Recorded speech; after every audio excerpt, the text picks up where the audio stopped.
How to change address on Shein account. Hello everyone, this is Lisa from Create, Login and Delete. Now let's get started. Launch your Shein app. You will land to the shop page. Now first you have to head towards any of the product that you want to purchase. For now I have chosen this one. Add it to the cart. After you are done with adding items to the cart, at the top right you will find this cart icon. Click on it. With that you will land to the cart page. Now over here you will be able to find all the items that you have added to the cart and that you want to purchase. Check in for the items that you want to order. Once you do that, click on the option of checkout. With that, at the very top you'll find your shipping address. Click on it. I have set this address as my default ones. If you also have added the address, it's gonna pop up over here. If you want to change it, all you need to do is click on the option of edit. Now you can make changes to your address and then click on save. Likewise, in the case you haven't added the address, you will find this kind of page.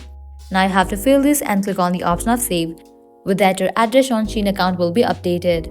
So this way you can easily change shipping address on your Shein account. At the end, if you guys find this video helpful, don't forget to like, share and subscribe to our channel. Thank you.